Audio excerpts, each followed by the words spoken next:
Market లో invest చేసి మీ డబ్బులు డబుల్ చేసుకోవాలనుకుంటున్నారా? విజయవాడలో జరిగే సుందరరామిరెడ్డి గారి లైవ్ సెమినార్ కి అటెండ్ అవ్వండి.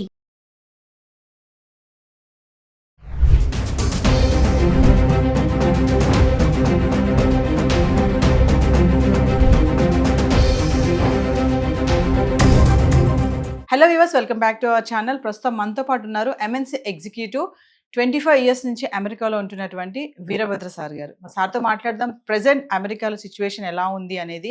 ఈరోజు చూసుకుంటే మరి 8 లక్షల మందిని ట్రంప్ గెట్అవుట్ అంటున్నాడు. చాలా మందిని రిటర్న్ పంపించేస్తున్నారు, మిలిటరీ ఎయిర్ క్రాఫ్ట్ బుక్ చేసి కూడా. మరి ఒక్కసారి సార్తో మాట్లాడదాం. మరి అక్కడ ఉన్నారు కాబట్టి అక్కడ ప్రజెంట్ సిచ్యువేషన్ ఏంటి, మన వాళ్ళు ఎలాంటి ఇబ్బందులు పడుతున్నారు అనే దానిపైన. నమస్తే సార్. నమస్తే అమ్మా. సార్, అమెరికాలో H1B వీసాతో సెటిల్ అవ్వాలి అంటే ప్రాసెస్ ఎలా ఉంటుంది? అంటే H1B వీసా ఉంటే సెటిల్ అయిపోవచ్చు అక్కడ అంటే ఏం చెప్తారు సార్? ఇప్పుడు కొన్ని మాటలు మనము చాలా లూజ్గా వాడుతాం అమ్మాయి. ఎవరైనా సరే మీ ఆడియన్స్ చూసేవాళ్ళు, ఫస్ట్ ఆఫ్ ఆల్ సెటిల్ అవడం అంటే ఏంటి? ఫిజికలీ స్టే చేయడమా, ఫినాన్షియలీ ఎస్టాబ్లిష్ అవ్వడమా, లేకపోతే ఒక ఉద్యోగంలో లాంగ్ టైంలో ఎంగేజ్ అవ్వడమా, ఏంటి? సో H1B అన్నది is just your visa status. H1B జనరల్గా for the long maximum period of 6 years ఇస్తారు. మధ్యలో ఒక 3 years తర్వాత రెన్యువల్ చేయాలి. అలానే H1B అనేది ఎంప్లాయర్ స్పాన్సర్డ్ వీసా. ఒక ఎంప్లాయరు నేను నా ప్రయత్నాలు నేను చేసి లోకల్గా ఉద్యోగుల కోసం వెతికితే నాకు కావాల్సిన స్కిల్ అండ్ ఎక్స్పీరియన్స్ ఉన్నవాళ్ళు దొరకలేదు కాబట్టి నేను H1 ఫైల్ చేస్తున్నా అని ఒక అండర్టేకింగ్ ఇచ్చి, ఎఫిడవిట్స్ ఇచ్చి, దానికి తగ్గట్టుగా తను చేసిన ఎఫర్ట్స్ ఏంటి, మినిమం 3 months ఎంతో పబ్లిష్ చేసి, ఎన్ని రెజ్యూమ్స్ వచ్చాయి, ఎంతో ఫిల్టర్ చేసాము, ఇవన్నీ ప్రూవ్ చేయాలి అది ఆ కంపెనీ. అప్పుడు వాళ్ళు ఫైనల్గా H1 ఫైల్ చేస్తారు. ఆ H1లో ఎవరన్నా నాలాంటి వాడు వచ్చాడు అనుకుందాం. వస్తే నేను అక్కడ జాబ్ చేస్తాను. మళ్ళీ అగైన్ లాస్ట్ టైం మీకు చెప్పాను, there is nothing called a job in America. Everything is temporary, everything is project oriented.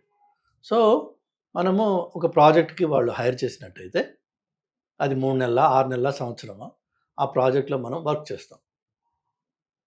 ఒకవేళ లాంగర్ ప్రాజెక్ట్స్ ఉన్నాయి, లాంగ్ టైం నడిచే ఎంగేజ్మెంట్స్ ఉన్నాయి, లేదంటే ఒక ప్రాజెక్ట్ నుంచి ఇంకో ప్రాజెక్ట్కి, ఇంకో ప్రాజెక్ట్ నుంచి ఇంకో ప్రాజెక్ట్కి, అట్లా అదే ఎంప్లాయర్ దగ్గర మీరు 3 ఏళ్ల పాటు కంటిన్యూ అయ్యారనుకుందాం. అప్పుడు 3 ఏళ్ల తర్వాత all you have to do is get your H1 renewed. ఆ రెన్యువల్ మళ్ళీ అప్రూవ్ రాగానే జనరల్గా మన పిల్లలు చేసేది ఏంటంటే ఇండియాకి వచ్చి స్టాంపింగ్ చేయించుకొని మళ్ళీ వెనక్కి వెళ్తారు కదా. అది ఇండియాకే రావక్కర్లా, వేరే వేరే మెథడ్స్ కూడా ఉన్నాయి. అసలు యాక్చువల్గా మీరు స్టాంపింగ్ చేయాల్సిన అవసరం కూడా లేదు మీకు.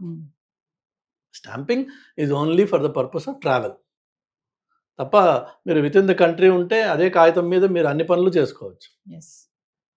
కానీ చాలా మటుకు మన వాళ్ళందరూ అనుకునేది ఏంటంటే రెన్యువల్ అయింది కాబట్టి నేను ఇండియాకి వెళ్ళాలి, దీన్ని స్టాంపింగ్ చేయించుకుని రావాలి అని సార్. ఓకే, వచ్చారు. వచ్చిన తర్వాత మళ్ళీ అనదర్ 3 years కంటిన్యూ అవుతుంది.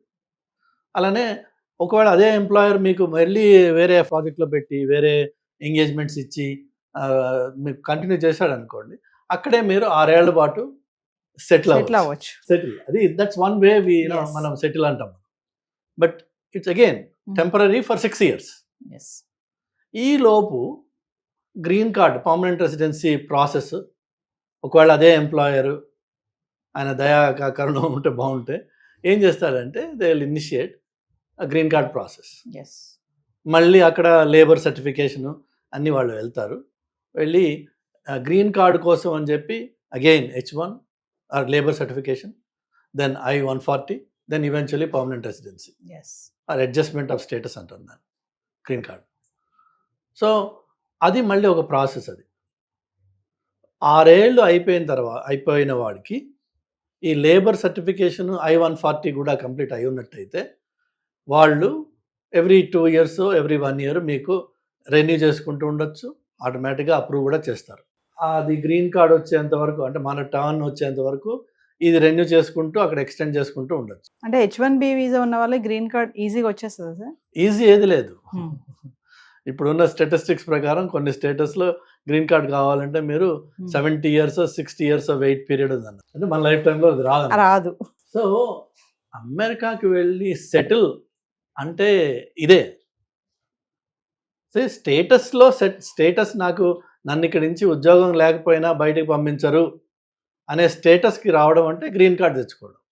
గ్రీన్ కార్డ్ వస్తే now you are settled physically in America. Physically economically which is job ఏదైనా ఉందా లేదా మీకు.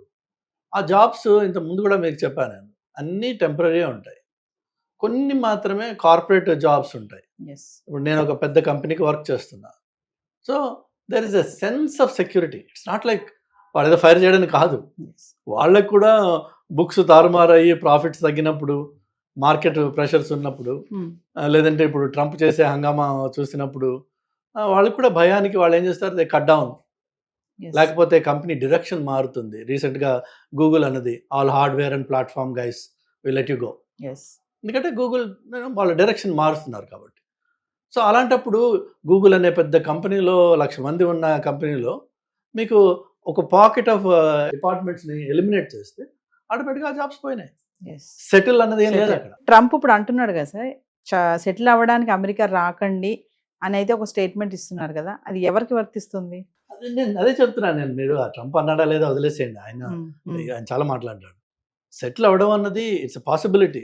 H1B నుంచి మీరు I-140 తర్వాత ఈవెన్చువలీ గ్రీన్ కార్డ్ వచ్చి అక్కడ మీరు ఉండొచ్చు. అట్ ద సేమ్ టైం ఆ ఉంటున్న టైంలో మీకు ఒకటే ఉద్యోగంతో 20 ఏళ్ళు 10 ఏళ్ళు 25 ఏళ్ళు ఉండే ఛాన్స్ లేదు. అమెరికానే కాదు, ఈవెన్ ఇండియా కూడా మీరు ఈ రోజున చూస్తే మీకు గవర్నమెంట్ ఉద్యోగాలు లేకపోతే బ్యాంక్స్ ఇలాంటివి ఏమన్నా, అది మీరు ఎక్కడ జాయిన్ అయితే అక్కడ సెటిల్ అయిపోవచ్చు. కానీ మిగిలినవన్నీ ఐటీ జాబ్స్ అన్నీ కూడా then are permanent jobs. Anybody can be laid off any time. 2 weeks notice ఇవ్వాలి వాళ్ళు అంతే. ఆర్ మేబీ ఇండియాలో నోటీస్ టైం ఎక్కువ ఉందేమో, బట్ నోటీస్ ఇచ్చేసి వాళ్ళు లే ఆఫ్ చేయొచ్చు. వాడు nothing holds them back. There is no protections under the law. Present ఇప్పుడు ట్రంప్ H1B వీసా దాంట్లో కూడా మార్పులు చేస్తున్నామని చెప్పి అంటున్నారు కదా సార్, ఏమన్నా మార్పులు జరిగాయి అనుకుంటున్నారా? యాక్చువల్గా ట్రంప్ అండ్ ఈలాన్ మస్క్ వీళ్ళు ఈ బ్యాచ్ అంతా they are more in favour of H1B. వాళ్ళకి డిజైర్ ఉంది దీన్ని H1B ప్రోగ్రామ్ని మరింత ఎఫిషియెంట్గా చేయాలి, ఇందులో ఉన్న లూప్ హోల్స్ ఏవైతే ఉన్నాయో వాటిని కంట్రోల్ చేయాలి. But America needs talent. అందులో there is no second thought about. So ఆ టాలెంట్ అనేది ఏమవుతుంది, ఎక్కడి నుంచి వస్తుంది? మెయిన్గా there either Indians or Chinese or Philippine. ఈ పాపులేషన్స్ ఎక్కువ ఉంటాయి నంబర్స్ చూస్తే. మీరు ఆ పాపులేషన్ ఎక్కువ ఉంటుంది కాబట్టి మన గ్రీన్ కార్డ్ కూడా అంత లేట్ అవుతుంది అనమాట. వేరేజ్ కొన్ని కంట్రీస్కి 1 yearలో గ్రీన్ కార్డ్ వచ్చేస్తుంది, బికాజ్ ఆ కంట్రీస్ నుంచి రిప్రజెంటేషన్ అంత తక్కువ ఉంది. సో అందుకని చెప్పేసి H1కి పాజిటివ్గానే ఉంటుంది. ఇన్ ఫ్యూచర్ ఇష్యూస్ ఇంకా డెవలప్ అవుతాయి, పాజిటివ్నెస్ బాగుంటుంది. కానీ వాళ్ళకి గ్రీన్ కార్డ్ రావడం అనేది అది ట్రంప్ ఒక్కడి వల్ల అయ్యే పని కాదు. అది కాంగ్రెస్లో లీగల్ ఏదైతే ఉందో స్టేటస్ మార్పిడి, లేకపోతే గ్రీన్ కార్డ్స్ కోటా మేనేజ్మెంట్ ఏదైతే ఉందో దానికి నేను అమెరికాకు వెళ్ళినప్పటి నుంచి క్యాంపెయినింగ్ నడుస్తుంది, ఇన్ఫ్లుయెన్సెస్ నడుస్తున్నాయి, బిల్స్ వస్తున్నాయి. కానీ అన్ని బిల్స్ ఫెయిల్ అయిపోయినాయి ఇప్పటిదాకా. Nobody could overhaul that process, that system. అందులో సిస్టంలో ప్రాబ్లమ్స్ ఉన్నాయని అందరికీ తెలుసు. లీగల్ ఇమిగ్రెంట్స్ కష్టపడుతున్నారన్న విషయం అందరికీ తెలుసు. కానీ దాన్ని ఫిక్స్ చేయడం అన్నది it's a political land mine. Nobody wants to step on that. ఎందుకంటే H1 L1 F1 ఇంకో 1 అది వదిలేసి అందరూ ఇమిగ్రెంట్స్. అండ్ ఇమ్మిగ్రేషన్ అనేది ఒక సెన్సిటివ్ టాపిక్. సో దాంట్లో ఏమాత్రం అటు ఇటు చేసినా ఎవరైతే దాన్ని సెన్సిటివ్గా చేసి భూతంలా తయారు చేసి ఇమ్మిగ్రెంట్స్ వచ్చి మన అమెరికాని మన కల్చర్ని మార్చేస్తున్నారు, ఇవన్నీ ఉన్నాయి కదా గొడవలు. సో వాళ్ళు they take that up as a very serious topic. So పాలిటిక్స్లో ఎవరైతే ఉన్నారో పొలిటీషియన్స్కి వాళ్ళ కెరీర్ ఎండ్ అయిపోయే అవకాశం ఉంది ఆ టాపిక్ని టచ్ చేస్తే. ఒక విషయం చెప్పండి సార్, అంటే ఎలా పడితే అలా అమెరికా వెళ్ళిపోవాలి ఏదోలాగా, అక్కడికి వెళ్ళి పడ్డామా అక్కడ ఉద్యోగం ఏదో చేద్దామా అని కాకుండా ప్రెసెంట్ ఏంటంటే టాలెంట్ స్మార్ట్ పీపుల్ని ఖచ్చితంగా అక్కడ తీసుకోవడం అనేది జరుగుతుంది అంటారు. ఇక్కడి నుంచి వెళ్ళే వాళ్ళు ఖచ్చితంగా ఏదో ఒక టాలెంట్తోనే వెళ్ళాలి. ఏమీ లేకుండా ఏదో అక్కడికి వెళ్ళి పడ్డామా ఏదో చేసుకున్నాం బ్రతుకుదాం అంటే మాత్రం ఇప్పుడు సర్వైవ్ అయ్యే పరిస్థితి ఉందా లేదా అంటే ఏం చెప్తారు సార్? ఇప్పుడు కాదు, అది ఎప్పుడు లేదు ఆ పరిస్థితి. ఎందుకంటే అన్ఫార్చునేట్గా మనము అక్కడ వెళ్ళి ఇండియన్స్ కొంత సిస్టమ్స్ని అక్కడ పొల్యూట్ చేసిన మాట వాస్తవం.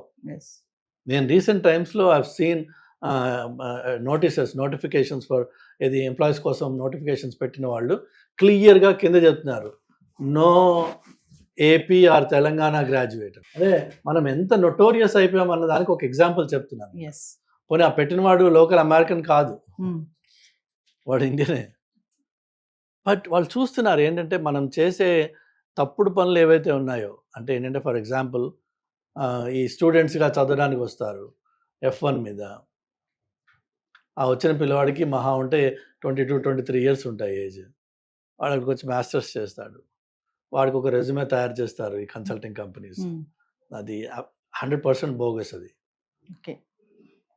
ఓకే, సో ఆ బోగస్ రెజ్యూమే మీద జాబ్స్ ఎవరిస్తారమ్మా? సో ఏదో ఒకటి చేసుకుంటా అంటే ఈ దొంగతనం కొన్ని రోజులే నడుస్తుంది, ఏదైనా సరే అది పట్టుపడుతుంది, పట్టుపడిపోయింది ఇప్పుడు. బట్ నెవర్ ద లెస్ మనం చేసింది దొంగతనం. నేను అమెరికాకి వెళ్ళి ఏదో ఒకటి చేసుకుని బతికేస్తాననే ప్రసక్తి లేదు అక్కడ. అంటే ప్రెజెంట్ ఒక విషయం చెప్పండి సార్, ప్రెజెంట్ మాత్రం అక్కడికి వెళ్తే టెంపరీ, నువ్వు ఉద్యోగం చేసానికి వెళ్ళినా చదువుకోవడానికి వెళ్ళినా ఏదైనా సరే టెంపరీగానే ఉండి రావాలి తప్ప అక్కడ సెటిల్ అవ్వడం అనే ఆలోచన అనేది ఇప్పుడున్న పరిస్థితిలో లేదు అని అనుకోవచ్చు అంటారా? టెంపరీ అంటే మీరు అమెరికాకి విజిట్కి వెళ్ళి రావడం అనేది ఉంది కదా, దాన్ని B1 B2 వీసా అంటారు. అలా వెళ్ళేసి సరదాగా 3 నెలలు 2 నెలలు తిరిగేసి వస్తాను నేను, అది కూడా ఆ వీసా అప్రూవ్ అయితే వెళ్ళి తిరిగి రండి, ప్రాబ్లం లేదు. కానీ అక్కడికి వెళ్ళి నేను ఏదో ఒక ఆడ్ జాబ్ చేసుకుంటాను, ఆడ్ జాబ్స్ అంటారు వాటిని. ఏదైతే మీకు ఎంప్లాయర్ చెక్ రూపకంగా మీకు శాలరీ ఇవ్వలేడు, బై క్యాష్ ఇస్తారు. ఎందుకంటే ఎంప్లాయర్ కూడా తెలుసు is not suppose to employ you, కానీ వాడు వాడుకున్నాడంటే క్యాష్ రూపకంగా డబ్బులు ఇస్తాడు. That means you are living an illegal life. మీరు నిర్ణయం చేసుకోవాల్సిందల్లా మీ ఆడియన్స్ అందరికి ఎవరికైనా నేను చెప్పేది ఏంటంటే, అక్కడికి వెళ్ళి ఆ బతకాల్సిన అవసరం ఉందా నీకు? అక్కడికి వెళ్ళి అంత హీనంగా ఏ మెక్డానల్డ్స్లోనో లేదంటే ఏ ఇండియన్ రెస్టారెంట్లోనో నలుగురికి సర్వ్ చేయడమో, లేదంటే గిన్నెలు కడగడమో, లేదంటే స్టోర్స్లో పనిచేయడమో అర్ధరాత్రి అపరాత్రి, అక్కడ ఉండే రిస్కులు ఉన్నాయి. బట్ ఆ వర్క్ కోసం అని చెప్పి నువ్వు అమెరికాకి వెళ్ళాలా? డాలర్ కన్వర్షన్ అంత గొప్పదా, అంత అవసరమా? అది లేక ఇక్కడే మన అహంకారం ఏదైతే ఉందో కొంచెం అహాన్ని కొంచెం కంట్రోల్ చేసుకుని ఎంతోమంది మాస్టర్స్ చేసి ఇంజనీరింగ్ చేసి ఫార్మస్యూటికల్ డిగ్రీస్ చేసి పిల్లలు పానీపూరి బండి పెట్టుకున్నారు. ఇండియాలో హైదరాబాద్లో ఉన్నారు మీకు మాస్టర్స్ చేసి పానీపూరి పెట్టుకున్న వాళ్ళు, రోజుకి 3,000 2,000 4,000 సంపాదిస్తున్నారు వాళ్ళు. తప్పేంటి అందులో? కానీ మనకేంటంటే డిగ్నిటీ ఆఫ్ లేబర్ అని చెప్పి ఒకటి ఇండియాలో ఇక్కడ ఉంది. అదంతా నేను చేస్తా, ఇదంతా నేను చేస్తా అక్కర్లా. నువ్వు ఏదైనా సరే, ఏ పనైనా సరే, ఫస్ట్ ఆఫ్ ఆల్ నీ సెల్ఫ్ రెస్పెక్ట్ మెయింటైన్ చేసుకుని నువ్వు పని చేసినట్టయితే అది నీకు గర్వంగా ఉంటుంది, ధైర్యంగా ఉంటుంది. నువ్వు దొంగతనంగా బతకాల్సిన అవసరం లేదు. అక్కడ మీకు డ్రైవర్స్ లైసెన్స్ రాదండి మీకు స్టేటస్ లేకపోతే, which means you can never drive. వేరే వాళ్ళ కారులో అయాపా అని అడుగుని తిరగాలి తప్ప యూ కెన్ నెవర్ డ్రైవ్. ధైర్యంగా మీరు ఒక ఫ్లైట్ ఎక్కి వెళ్ళలేరు, ఎక్కడ ఎవడు నేను స్టేటస్ చెక్ చేస్తాడు. అంత దొంగగా ఉండాలి. అంత ఉండాల్సిన అవసరం ఉందా? అన్ఫార్చునేట్ ఏంటంటే నాకంటే ముందు 10 మంది వెళ్ళారు, వాళ్ళందరూ అక్కడ ఉన్నారు, వాళ్ళు సెటిల్ అయిపోయారు, నేను కూడా వెళ్తా అక్కడికి. ఈ పక్కవాడిని చూసుకుని మనకి అది ఆ ఇచ్చి మొదలవడం తప్ప, అందులో అక్కడికి వెళ్ళాక తెలుస్తుంది వాడు ఎంత దరిద్రంగా అక్కడ ఉంటున్నారు అనేది. ఒక్కొక్క అపార్ట్మెంట్లో 4-3 ఉండాల్సిన అపార్ట్మెంట్లో 8 మంది 10 మంది ఉంటారు. కొన్ని చోట్ల అయితే రాత్రి షిఫ్ట్ సగం మంది పనిచేస్తారు కాబట్టి వాళ్ళ బెడ్స్ వాళ్ళు వాడుకోవడానికి ఈ డే షిఫ్ట్ వాడు అపార్ట్మెంట్లో ఉంటాడు. ఒక రోజున వాడు బ్రేక్ తీసుకుంటే వాడికి పడుకోవడానికి చోటు ఉండదు. అతి హీనంగా ఉంటుంది పరిస్థితి. అక్కడికి వెళ్ళి అంత హీనంగా ఉండాల్సిన నీకు కర్మ ఉంది, నాకు వేరే ఏమీ అవకాశాలు లేవు ఇక్కడ అంటే గాడ్ ఈజ్ గ్రేట్. కానీ అంత దరిద్రాన్ని అక్కడ ఉన్నవాడు నీకు చెప్పడు, ఆ విషయం చెప్పరు. వాడేమో అమెరికా 4 బిల్డింగ్స్ బొమ్మలు చూపిస్తే ఇదే అమెరికా అనుకుంటావు. ఆ బిల్డింగ్స్ ఉన్నది ఓన్లీ న్యూయార్క్ సిటీ డౌన్ టౌన్లో మాత్రమే ఉన్నాయి, or maybe Chicago, or maybe LA. But the rest of America is actually wide open green space. గట్టిగా అరిస్తే పక్కింటి వాడు పిలిపి మనకి కనిపించని పలకని ఇంత దూరంలో ఇళ్ళు ఉంటాయి కొన్ని చోట్ల. ఒంటరితనంతో చచ్చిపోతుంటారు అక్కడ. సో అక్కడికి వెళ్ళి నాకు అంటే వేరే వాళ్ళు చెప్పిన వాటి విషయాలు అవి విని మభ్యపడి అక్కడికి వెళ్ళే బదులు ఫ్యాక్ట్ చెక్ చేయండి. What is the reality on the ground. Present sir H1B visa tight అవుతుంది, టైట్ చేస్తున్నాడు ట్రంప్ అంటే ఏం చెప్తారు ఓవరాల్ గా? టైట్ లూజ్ అంటే ఏం లేదండి, మనకి ప్రాపర్ క్వాలిఫికేషన్ ఉంది. నెంబర్ 1 క్వాలిఫికేషన్ ఉంది. నెంబర్ 2 వీసా ఇంటర్వ్యూకి వెళ్ళినప్పుడు ఆయన అడిగే మినిమం ప్రశ్నలకి నేను ఇంగ్లీష్లో జవాబు చెప్పగలనా లేదా? అలా ఇది వాళ్ళు 100 ప్రశ్నలు వేయరు కదా, అది ఇంటర్వ్యూ కాదు, అది 3-4 ఉంటాయి. వాళ్ళు మెతుకు ముట్టుకున్నట్టే, మొత్తం ఒక అన్నంలో చేయబెట్టట్లేదు కదా. ఆ 3 మెతుకుల్లో మీకు అది ఇది పాడైపోయింది అన్నం రా అని చెప్పి వాడికి తెలిసిపోతుంది. అలా కాదు, మీ దగ్గర సరుకు ఉంది. If you are talented you should definitely try. America is one country where if you are talented your opportunities are endless. కానీ ఇక్కడ నువ్వు చదివిందే వానాకాలపు చదువు, అక్కడికి వెళ్ళి ఏం చేస్తావు పరిస్థితి. దయచేసి నా సలహా ఏంటంటే work on yourself first, be good at some subject, take whatever it is. Hot ఏదైతే మార్కెట్లో ఉందో అది ఏఐనా, డేటానా, ఎంఎల్ఆ, ఏదైనా సరే ఒక టాపిక్ తీసుకోండి, దాని మీద పని చేయండి, దాని మీద గట్టిగా ఫౌండేషన్ బేస్ చేసుకోండి, క్రియేట్ చేసుకోండి. దెన్ కమ్యూనికేషన్ మీద వర్క్ చేయండి. Communication, be able to express yourself and explain what you know. నాకు తెలుసు నువ్వు ముందు జాబ్ ఇచ్చే నేను చేసి చూపిస్తా అంటే ఎవడివ్వడు, అని నాకు తెలుసు అన్న విషయాన్ని నేను చెప్పుకోగలగాలి. ఇవి 2. 3వది వచ్చేసి I need to be presentable. మాసిపోయిన గడ్డమును జుట్లు పెట్టుకుని ఏదో పనికిరాని అలాగ అప్పుడే నిద్ర లేచి ఇంటర్వ్యూలకు వెళ్తే ఆ జాబ్ ఇంటర్వ్యూ రాదు, వీసా ఇంటర్వ్యూ రాదు, 2 రావు. You need to present your self like a professional. అది it takes effort, it takes investment, it takes seriousness. Then you become something in your life and then be proud of what you achieved. Make it happen. అంతేగాని వాడి కాళ్ళు పట్టుకుని వీడి కాళ్ళు పట్టుకుని అయ్యాపా ఏదో ఒకటి చేసుకుని నేను బతికేస్తా, ఆ ఏదో చేసుకుని అంత దీనస్థితిలో ఉన్నావా నువ్వు? లేవు. మోస్ట్ ఆఫ్ అస్ మనకి పిల్లలు భగవంతుడి దయ వల్ల ఇండియన్ పేరెంట్స్ వాళ్ళ పిల్లలకి తల తాకట్టు పెట్టి డబ్బులు తీసుకొచ్చి ఇస్తున్నారు. ఆ తల తాకట్టు పెట్టి ఇచ్చిన డబ్బులతో ఇక్కడ గర్వంగా ఏదైనా చేయండి. అక్కడికి వచ్చి ఏదో ఒకటి అని కాక్రోచెస్ ఇన్ఫెస్టెడ్ అపార్ట్మెంట్స్లో ఉండి 50 ఏళ్ళు 60 ఏళ్ళ క్రితం కట్టిన ఇళ్ళు, ఇన్సెక్యూర్ ఏరియాస్ ఉంటాయి. చౌకగా దొరకాలి అపార్ట్మెంట్ అంటే మీకు you have to go to areas that are highly insecure. So అక్కడికి వెళ్ళి ఉంటే ఎవడో ఏ రాత్రో ఒకటి కొట్టి మన దగ్గర ఉంది లాక్కుంటాడు. వాడు ఒకటి కొడితే చాలు మనం చచ్చిపోవడానికి, గట్టిగా ఉంటారు వాళ్ళు. లేదు, ఏ షూటింగ్ అవుతుంది, మనం అడ్డంగా పడతాం అందులో. ఈవెన్ దో యూఆర్ ఇన్నోసెంట్, గన్కి తెలియదు, అది బుల్లెట్కి తెలియదు నువ్వు ఇన్నోసెంట్ అన్నది. సెలెక్టివ్గా షూట్ చేయడం పడ్డాం, అయిపోతుంది మన పని. ఇక్కడ అమ్మా నాన్నలు శోభతోటి ఏడవడం ఎందుకు? ఇవన్నీ అవసరమా? Thank you sir. హాయ్, మొట్టమొదటిసారిగా మన విజయవాడలో క్లాస్ రూమ్ ట్రైనింగ్ అండి, 1 డే క్లాస్ రూమ్ ఎన్విరాన్మెంట్లో ఆఫ్లైన్ వెబినార్ జరగబోతుంది. అండ్ ఇంట్రెస్ట్ ఉన్న పార్టిసిపెంట్స్ ఈ కింద స్కూల్లో అవుతున్న నెంబర్కి రింగ్ చేసుకొని సీట్ బుక్ చేసుకోండి. దీంట్లో ETFs, index funds and mutual funds మీద completely and hand holding experience మీకు ప్రొవైడ్ చేయబడుతుంది. దీని ద్వారా ఏంటంటే మనం ఎసెట్స్ని స్టాక్ మార్కెట్లో ఎలా మేనేజ్ చేసుకోవాలి, ఎలా గ్రో చేసుకోవాలి, ఎలా ప్రొడక్ట్ చేసుకోవాలో అంటే ప్రాక్టికల్గా నేర్చుకుంటారు.